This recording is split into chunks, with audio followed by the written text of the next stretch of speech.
Adventure on Pipeman on W4CY Radio.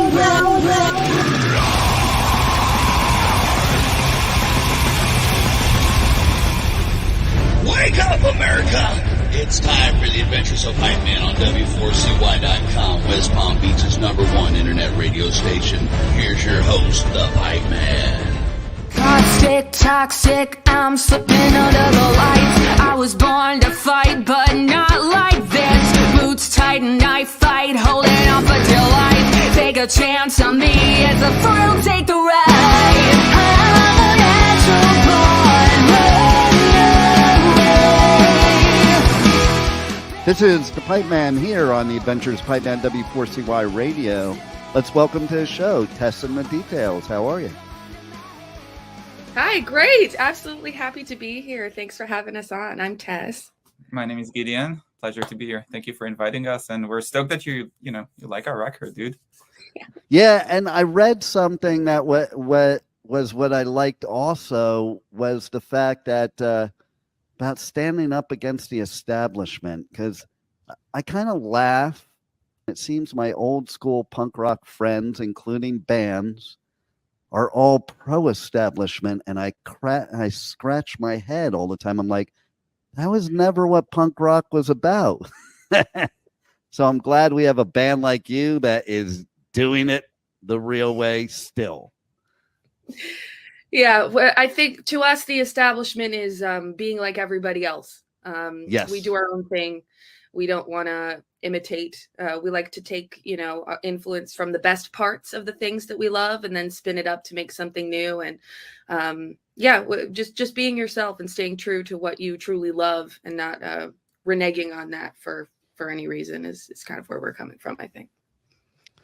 So tell us, both of you, like, there must have been some point in life where you're like, yes, this is what I need to do. There's nothing else I'm going to do. I'm just going to do this. Is there a point that you can remember that bell went off in your head? I can start by saying that the way I approach this whole playing in bands and playing music thing, it's kind of like a weird ass drug addiction. It's not it's like something you do, you fall in love, you can go into like weird ass stories of like the chemicals in your brain and in your body that it encourages, that makes you feel good and makes you want to do it again. But at the end of the day, it's like an addiction. It doesn't really make sense though, because it costs a lot of money. You lift a lot of heavy shit. You need to make a lot of sacrifices. You need to work really hard. Let me tell you a secret. Financially, it doesn't make a ton of sense. But at the end of the day, it's really fun because you get to interact with people who are really appreciative of your work and enjoy it. So that's fun. As far as like the moment that me personally, I realized, hey, this is something I do. This is something I fall in love, is the moment I realized that I played a show in my early days, like when I was like 14, 15 years old, and people came up to me and they're like stoked and they were happy. So you see the impact of your work and your like craft, art, whatever you want to call it, on people, and they're, they enjoy it, and like, hey, I got to give you that experience or that emotion that I got when I went to see, that awesome band that influenced me. So it's like you pass on the disease in a good way. I love it. And you made a good point about the money thing, because I say all the time, if you're in, especially now, even more so than before, if you're in this business because you're looking to make money or become some famous rich rock star, you're on the wrong boat. You better love what you do and have a passion for it, because that's the benefit. Yeah, especially nowadays, honestly, people have nose for bullshit, and people have a good sense for like authenticity and intent behind why you're doing what you're doing. And I'm not saying like if you'll be authentic and you'll be honest, like you'll make money. No, but definitely if that's the intent and that's the idea, you're definitely not set for success. So I hope, I believe I speak for the entire group when I say like our intent with this is, number one, to have fun. And to pass on, positive messages and encourage people to do good things. But yeah, basically give people a fun experience, a fun, piece of music and art to enjoy. There you go. How about you, Tess? I do have a weird moment. I was like, I think 10 years old, and I grew up in the Midwest. So I didn't have like a big DIY punk rock scene around me. I'm the oldest sibling, so I didn't have anybody who was like passing music down to me. It was like my dad having me listen to Bruce Springsteen. And I was like, this is cool. There's telling stories and all that. But I remember very vividly getting ready for school one day, and MTV, back when MTV had music on. Imagine that. Yeah, they would play a series of music videos. And I remember hearing the opening riff to American Idiot. And I remember turning around and going, what is that?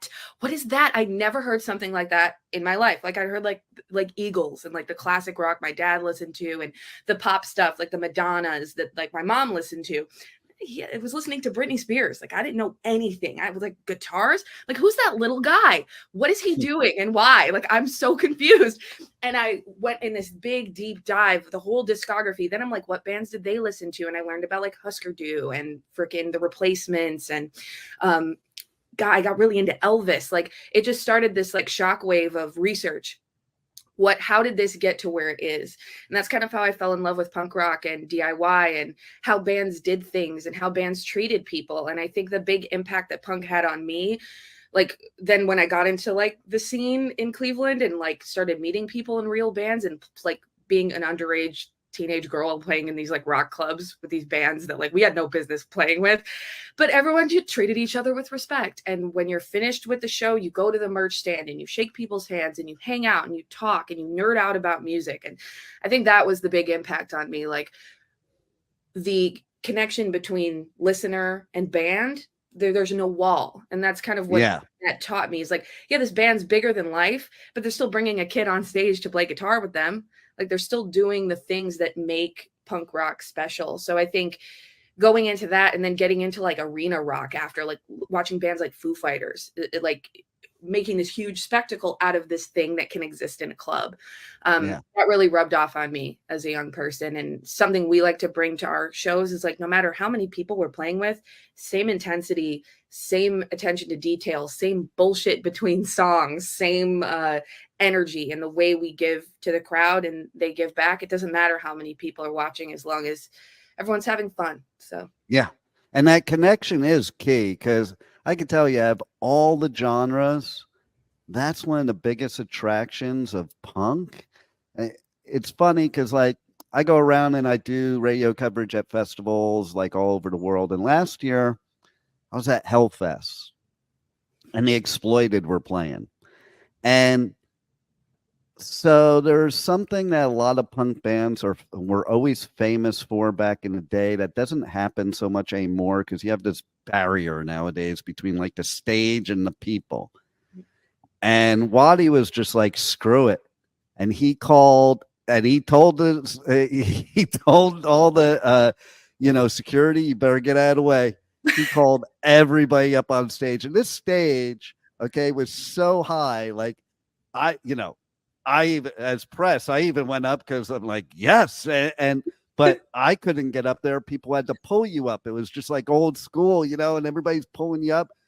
Next thing you know, it's like the security guards, they didn't leave. They didn't stop us. They helped us get up there, and they helped us get out and down afterwards.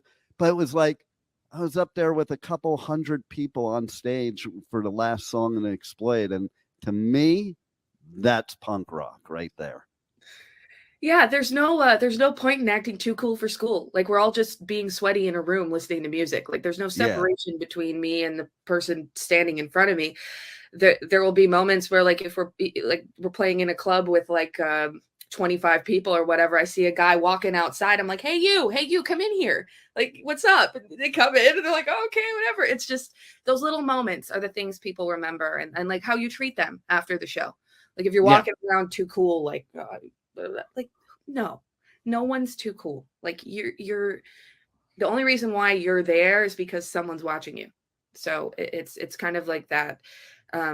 reciprocation of what's important, which is the connection and getting that feeling and getting that rush when you're watching a great band or you're in a band that's doing something exciting. It's part of the fun.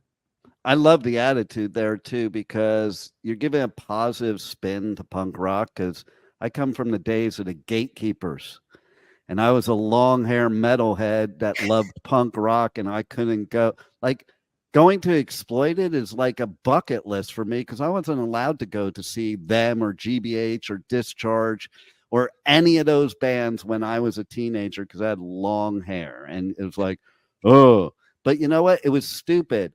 In my high school at like Westlake High and Agora High, there was a small bit of punks and a small bit of metalheads, and we both got our asses beat by the jocks. Why didn't we band together? Yeah, Like, right? And the music's so similar. Why didn't we? I was always thinking about this back then. It's like, why are we like this? It's stupid. So I'm so happy to see today in 2023 that it is like that, and that there's bands like you that are promoting that. Everyone's welcome. I got so much stuff as a young girl. You shouldn't be here. You can't be here. You can't go to these shows. Blah, blah, blah, it's too dangerous. But no, like if you come to a Details show, like especially our all day ages shows, bring your dad, bring your mom, bring your grandma, bring your kid. Like, if you love music and you're excited and you want to have a good time, like you're going to have a good time. And there's not a single person in this band or hopefully in our audience that is going to bat an eyelash. It's gatekeeping is for insecure people. And, no doubt. Yeah. It takes you know what it does is it's like, okay, so we were the bullied, so you become the bully, and because you were bullied, and that's stupid in my opinion, like, shouldn't you be the one trying to stop that? Not because you were bullied, you're going to bully somebody else. And it's funny, you brought up about girls, and like, yeah, from back in my day, girls weren't supposed to go in the pit, both in metal and in punk.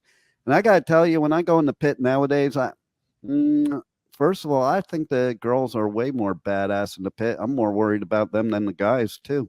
Yeah, because we got nails. And you're not afraid of anything. Like, it's like, sometimes I'll sit there and watch, and it's like the girls are always the ones having so much more fun in the pit and getting crazy and stuff like that. While you see these guys with the look on their face, like, and their arms crossed and like, and it is all about fun. That the pit, that's what it's about. It's about having a good time and a community, getting together, getting our frustrations on the world out in the pit instead of out in the real world. Exactly. And we hope we make music that, makes people jump around and drive their cars fast, safely, of course. I think our music represents that feeling. We always want every song to evoke a feeling, whether it's heartbreak or feeling lost or feeling energized and excited or wanting to, go mosh around. Like the feeling of each song, I think, is very different on this record. And that's what I find about, listening to the new record is that it's got some serious subjects it talks about that could be, negative subjects, but makes it in such a fun way that it makes you feel good about the negative crap in your life. Thank you. I think that's a big aim with the lyrics is like, the boat may be sinking, but we're having a party while it's sinking, Right. I love it. I think we recognize the responsibility of being an artist that puts out music and puts out, things like lyrics and messages and things like that. We're very calculated with how we talk about serious subjects and how we present these kind of matters. And it comes off as like when we choose the lyrics on the record, but even when we're on stage, we always think about how we're talking to the crowd. Like we have kids in our shows, we have underage people. Like we try to, hold back on F-bombs. We try to hold back on we don't take ourselves too seriously, but we also don't try to take it to the extreme and, make lame jokes or like stuff that could be translated or come off in a bad way that people will get the wrong message and follow up on that. We try to give people like inspired to do positive things, start a band, pursue music or their own art to pass on their message, things like that. Love it. And you guys are having a record release party coming up in December. Let's talk about that. Yes, Bottom of the Hill, San Francisco, California, on December 15th. The Details will be playing, lots of Runaway and some other things, and we're so excited. Bottom of the Hill is another one of those places. It's all ages. The team there is so sweet and wonderful, and they always treat bands with respect. They treat audiences with respect, and it sounds great in there, and it's always a party. It's all ages, so like kids can come. You can have like a cheeseburger and hang out and come buy a t-shirt and talk, and it's just a great place. We're very, very excited and privileged to be able to have our show there. Love it. And so how do people connect to you guys on socials, on the web, check out everything, check out future tour dates, get the album, merch, all that good stuff? Oof, pretty much everywhere. So our main HQ, we like to call it, is our Instagram. That's at Tess and the Details. On Instagram, we're on Facebook, I think we're on TikTok, we're on like all their streaming platform, Spotify, Apple Music, Bandcamp, like we're everywhere. Just Googling us and we're popping up. We make sure to have our music and our stuff available everywhere that people consume music. Yeah. If you're interested in buying one of the vinyls that is behind you, that is on hellomerch.com. But if you just search Tess and the Details vinyl, it'll come up, and it's ordered and shipped straight to you, and no issues. But yeah, you can also get vinyl at our shows. So anytime we play, we'll have those available.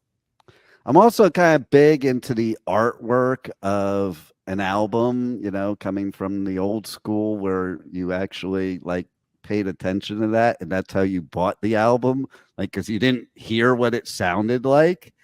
And I instantly, I don't know why, but the colors like registered with me the minute I saw it, and it registered with me to be punk rock. Like it immediately I put the association for sure. Thank you. Yeah. Oh, you'll love this. Wow. Yeah. That is so punk rock too, but that is cool as hell. There's a book with all the lyrics and everything. Like, we wanted it to be an experience. Like, if you're going to spend your hard-earned money on our record, like, you should have something that you can really dive into and connect with. So thank you for that. And the artwork was done by @obscuristvinyl on Instagram. Funniest account you'll find. He just makes like these fake 70s album covers. But I saw his work and I'm like, that's a damn good artist. Like, let's see if he'd be interested. And he was. So thank you to Glenn.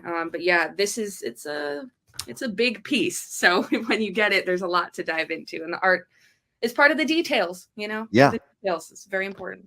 I love that you use the word experience, because that's what it always was for me. I'd sit on my balcony and put headphones on, get a new album, and listen to it like 50 million times in a row and read the every bit of what was on the album and look at every bit of art. And it is a full sensory experience. Yeah, thank you. That is supported by so the label that we're working with, Double Helix. They're amazing people, and they're basically aligned with exactly what you said. They wanted, when we started talking about putting out the vinyl, so they had big plans. They wanted to give like top quality product. They want, if people are gonna pay for it, they should get their money like worth. So they really supported us with our vision, aligned with us and what we're looking to deliver. They didn't cut corner. They weren't trying to cut costs or anything. They went to like a premium factory to get those printed. Everything went through like crazy quality assurance. And yeah, we made sure that we hit a home run with this thing. Yeah. I just noticed too, like I didn't even do this on purpose, but I noticed that my Flash shirt matches your album. It's spreading. The Details color scheme is spreading. Yeah. Right. On stage is like Gideon's drums are like the color of my hair and my guitar is gold. Like we don't want to be a band that looks like they're there by accident. Yeah. We're there on purpose every time. So now we need to have like a tour where the Police get together and you guys go on tour with them, and then you guys sing together both your Canary song and their Canary in a Coal Mine. And you both sing it together. Yeah, Sting, if you're out there, give me a call, brother. I'm here. I'm ready. I saw them in 1982 in LA. Oingo Boingo opened up for them. Also, Oingo Boingo played in my gymnasium at Westlake High when I was in 9th grade. Who knew Danny Elfman would be who he is today? Like, Wild, Mr. Orchestra. That's I wild. know, right? It is wild to me, and so many people don't even know either. They don't know, like, he's Batman, he's The Simpsons, like at every like major movie we would love or show, there he is. Who would figure? And playing in my gymnasium It all started like with the Oingo Boingo. Yeah. I know, right? So there you go. And do you guys have any final words you want to leave the listeners with that we haven't touched on already? I would say thank you to everyone who has listened to the album so far. We're really excited. It just came out a day ago, so you know, I'm still a nervous Nelly if people like it or not. But if you do like it, don't hesitate to, like, if you post a video or if you like lip sync to it on TikTok, tag me. I'm gonna repost it and spread it to the world. Like, this is our baby. We're so happy that it's out and just thankful that people like you and anybody out there is listening. So yeah, and if you're in the San Francisco Bay Area, or even if you're not, come have a vacation. Come see us play at Bottom of the Hill. It's gonna be really, really fun. Nice. Gideon, any final words? Yeah, it's funny. We're really, really, really stoked and excited to be in this position where we released an album. A few days ago, I came across the first email that a mutual friend of ours, Jacob Light from Modern Tone Studios, introduced me and Tess. He also recorded and produced the album, but I saw the email where he introduced us, and you look back and you see like that email, and 4 years later translated into like this album release and this thing that's happening. Like, dude, sometimes it's so funny to, like, when you do these little milestones in life, to take a minute, look back, see how it all started. And it's so funny that, you know, how little things, little opportunities, little like chances life gives you, like, evolves to something fun. So yes. And you just never know. Like, and it's like, if somebody asked you 5 years ago, you wouldn't imagine, you know, type of thing. No. And that's the point. And I think that's the message to give everybody is, like, you know, just because you can't see the vision doesn't mean it's not there. No, be yourself. Yeah. 100%. Yeah. Be yourself and good things will follow, I think. And finding good people that you trust and you love to work with is probably the most important part of being in a band, and the most fun part, because even waiting around and loading in can be fun if you know, love the people you're working with. So exactly. Okay, well, you guys rock, and thanks for being on the Adventures of Pipeman. Thank you so much. Yeah, we're happy to be here. Thank you for listening to the Adventures of Pipeman on W4CY Radio.